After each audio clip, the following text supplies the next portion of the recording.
अस्सलाम वालेकुम प्यारे बच्चों, मुझे उम्मीद है कि आप सब ठीक पढ़ रहे थे passage of molecules across plasma membrane. और लास्ट टाइम हमने ये डिस्कस किया था कि पैसिव ट्रांसपोर्ट क्या होती है और कौन कौन से मेथड्स हैं पैसिव ट्रांसपोर्ट। आज हम देखने जा रहे हैं कि एक्टिव ट्रांसपोर्ट क्या होती है और कौन कौन से मेथड्स हैं एक्टिव ट्रांसपोर्ट के। वैसे तो डिटेल से मैंने आपको डिफरेंस बता दिया था कि एक्टिव और पैसिव ट्रांसपोर्ट में क्या फ़र्क है।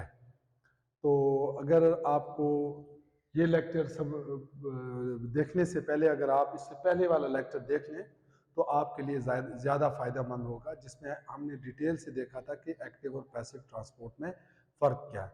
फिर भी हम यहाँ पे इसको डिफाइन करेंगे। तो टॉपिक का नाम है passage of molecules across plasma membrane और आज हमने इसमें पढ़ना है कि एक्टिव ट्रांसपोर्ट होती क्या है। देखिए फॉर एग्जांपल ये मेरे पास एक सेमी परमिएबल मेम्ब्रेन है और यहाँ पे एक साइड पे मॉलिक्यूल्स की कंसंट्रेशन क्या है, ज्यादा है, और एक साइड पे मॉलिक्यूल्स की कंसंट्रेशन क्या है, कम है। तो अगर मॉलिक्यूल लो कंसंट्रेशन से हाई कंसंट्रेशन की तरफ मूव करें और ये जो प्लाज्मा मेम्ब्रेन है या मेम्ब्रेन है ये एटीपी का इस्तेमाल करें, एनर्जी का इस्तेमाल करें चीजों को या मॉलिक्यूल्स को मूव करवाने के लिए, तो इसको आप क्या कहेंगे, एक्टिव ट्रांसपोर्ट। इसको समझने के लिए जैसे फॉर एग्जांपल हमारे पास एक बैग है, उसमें 5 कपड़ों के सूट आने की जगह है, ठीक है, तो हम एनर्जी लगा के उसमें 10 कपड़ों के सूट डाल देते हैं, ठीक है। तो यहां पे भी क्या है कि हमारे पास पहले ही चीजें ज्यादा है, तो लो कंसंट्रेशन से मॉलिक्यूल्स मूव कर रहे हैं हाई कंसंट्रेशन की तरफ, लेकिन मेम्ब्रेन इसके ऊपर क्या खर्च कर रही है, एनर्जी। तो इसको आप क्या कहते हैं, एक्टिव ट्रांसपोर्ट। तो movement of molecules across semi permeable membrane from low to high concentration with expenditure of energy in the form of ATP. देखिए इस low concentration to high concentration को आप कंसंट्रेशन ग्रेडियंट भी कह सकते हैं, बल्कि ऐसे अगेंस्ट कंसंट्रेशन ग्रेडियंट, ठीक है बच्चे, कि पहले ही मॉलिक्यूल्स की तादाद एक तरफ ज्यादा है, उस तरफ मॉलिक्यूल्स मूव करें और मेम्ब्रेन उसके ऊपर एनर्जी खर्च करें। अब एग्जांपल्स क्या है एक्टिव ट्रांसपोर्ट की, या कौन कौन से मेथड्स है एक्टिव ट्रांसपोर्ट के प्लाज्मा मेम्ब्रेन में। तो सबसे पहले हमारे पास है active transport through carrier protein. देखिए बच्चे प्लाज्मा मेम्ब्रेन के अंदर प्रोटीन्स लगी होती हैं जो क्या करती हैं, चीजों को लो कंसंट्रेशन से हाई कंसंट्रेशन की तरफ मूव करवाती है with the expenditure of energy. अब क्योंकि यहाँ पे एनर्जी का इस्तेमाल हुआ और मूवमेंट भी अगेंस्ट द कंसंट्रेशन ग्रेडियंट हुई है, इसीलिए हम इसको क्या कहेंगे, एक्टिव ट्रांसपोर्ट। तो देखिए बच्चे इसमें क्या होता है, in this process transport protein in plasma membrane use energy to move the molecule from low concentration to high concentration across semi permeable membrane। तो इसीलिए हम इसको क्या कहते हैं, ये it is categorised into active transport. अब इसकी एग्जांपल क्या है, जैसे देखिए बच्चे ये मेरे पास एक नर्व सेल है, जब इसमें से मैसेज गुजर नहीं रहा होता तो इसको हम कहते हैं ये इसकी नॉन कंडक्टिंग स्टेट है या रेस्टिंग स्टेट है। तो नर्व सेल का दूसरा नाम क्या है, न्यूरॉन है। देखिए बच्चे रेस्टिंग स्टेट या नॉन कंडक्टिंग स्टेट में नर्व सेल के बाहर वाली साइड पे सोडियम ज्यादा होता है और पोटेशियम क्या होता है, कम होता है, और अंदर वाली साइड पे सोडियम कम होता है और पोटेशियम जो है ना वो ज्यादा होता है। अब जो नर्व सेल की मेम्ब्रेन है, बाहर सोडियम को ज्यादा रखने के लिए और अंदर पोटेशियम को ज्यादा रखने के लिए अंदर से सोडियम को बाहर मूव करवाती है, ठीक है। और यहां पे ये प्रोटीन लगी हुई जो ये काम कर रही थी, लेकिन ये प्रोटीन क्या कर रही है, यहां पे एटीपी का इस्तेमाल कर रही है, ठीक है, क्योंकि यहां पे लो कंसंट्रेशन से मूवमेंट हुई है हाई कंसंट्रेशन की तरफ, ठीक है, सोडियम अंदर से मूव किया बाहर की तरफ। इसी तरह पोटेशियम को एनर्जी लगा के बाहर से अंदर की तरफ भेजा जाता है ताकि अंदर उसकी कंसंट्रेशन क्या हो, ज्यादा हो। अब देखो बेटा, इन दोनों केसेस में एनर्जी का इस्तेमाल हुआ इन द फॉर्म ऑफ एटीपी, इसीलिए हम इसको क्या कहेंगे, ये एक्टिव ट्रांसपोर्ट।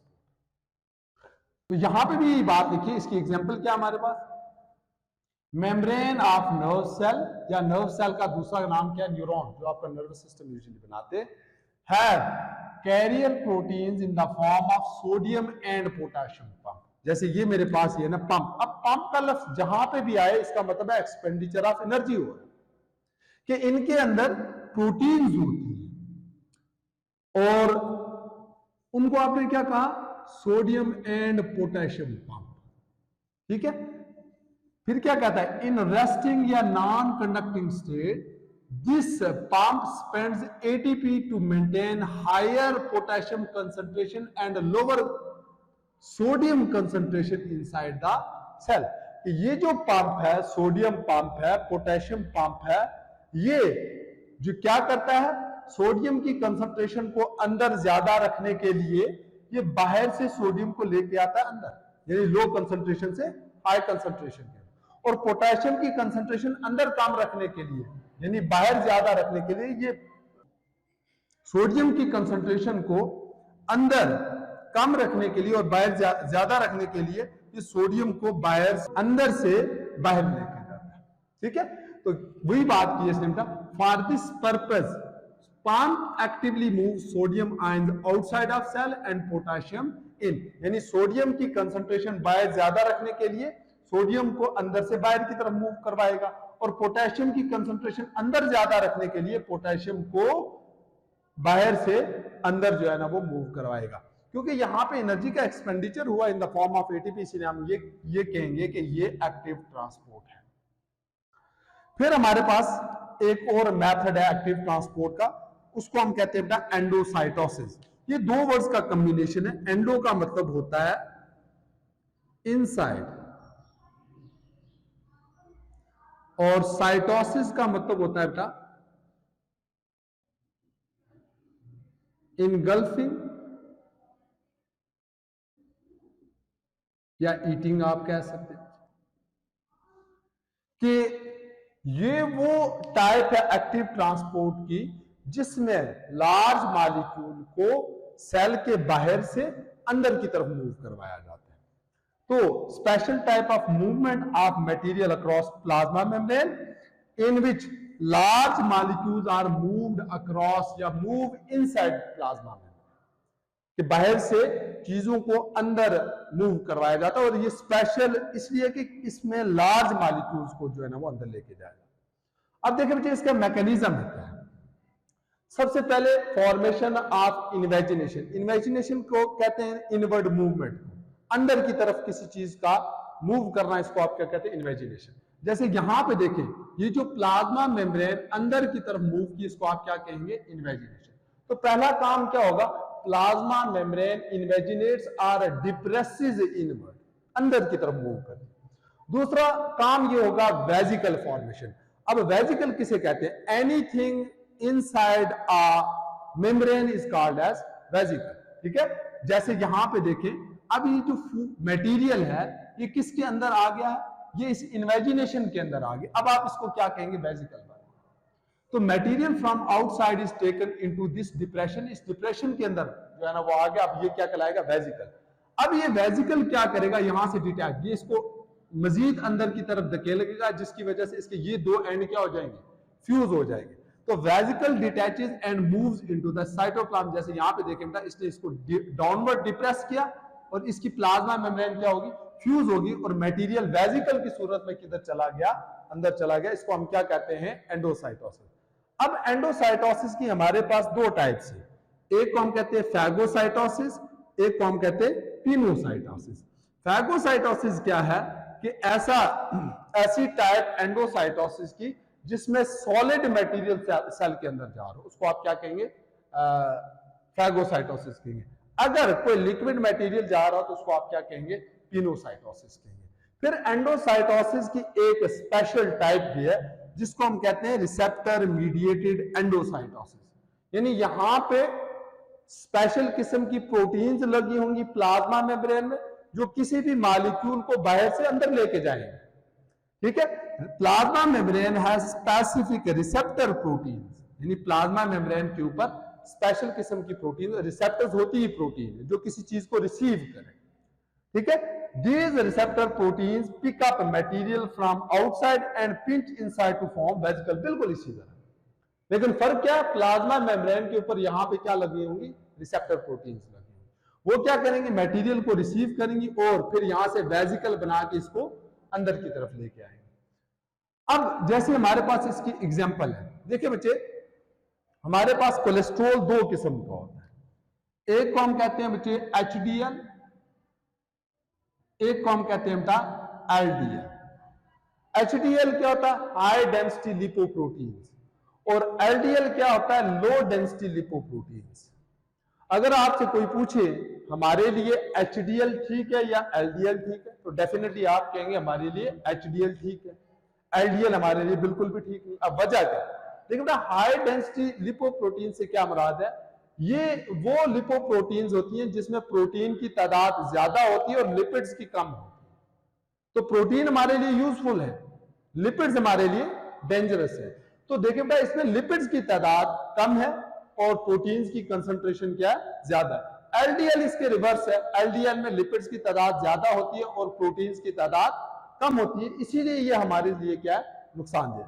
अब हमारी बॉडी के अंदर, हमारे ब्लड के अंदर जो कोलेस्ट्रॉल है ये सर्कुलेट कर रहा होता है LDL की सूरत में, लो डेंसिटी लिपोप्रोटीन्स की सूरत में, जो कि नुकसानदेह। अब होता क्या है बच्चे, हमारे जो लीवर सेल है इस LDL को अपने अंदर लेके जाते हैं और इसका मेटाबॉलिज्म करते हैं। तो वही एग्जांपल दिया बेटा, cells of liver have receptor proteins for cholesterol. Cholesterol circulates in our blood in the form of particles called low density lipoprotein, यानी कोलेस्ट्रॉल हमारे ब्लड के अंदर LDL की सूरत में सर्कुलेट कर रहा होता है।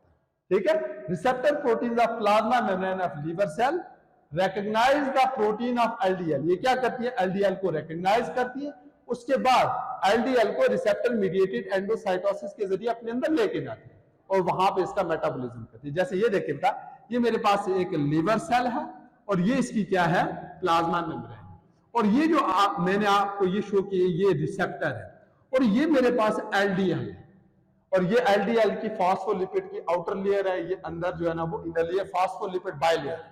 इसके अंदर क्या मौजूद है, कोलेस्ट्रॉल की अमाउंट ज्यादा है और रेड में देखें प्रोटीन की अमाउंट क्या है, कम है, यानी ये LDL है। अब देखिए बच्चे, ये सबसे पहले क्या होगा कि ये LDL के रिसेप्टर जो लगे हुए हैं ये इस LDL पार्टिकल को रिकॉग्नाइज करेंगे, उसके बाद वेजिकल बनेगा, वेजिकल के बाद ये जो वेजिकल है प्लाज्मा मेम्ब्रेन के से डिटैच होगा और किसके अंदर आ जाएगा, सेल के अंदर आ जाएगा। अब देखो बच्चा, अगर फॉर एग्जांपल ये जो LDL के रिसेप्टर्स हैं ये खराब हो जाए, LDL जो है ना वो लीवर सेल के अंदर नहीं जाएगी, उसका मेटाबॉलिज्म नहीं होगा, और यानी दूसरे लफ्जों में LDL हमारे ब्लड में एक्यूमुलेट हो जाएगा। अगर ये कंडीशन होती है तो इसको हम कहते हैं हाइपर कोलेस्ट्रोलीमिया। हाइपर का मतलब है हाई, और कोलेस्ट्रोल यहां पे आपने पढ़ा, कोलेस्ट्रोल की बात कर, कोलेस्ट्रोल है।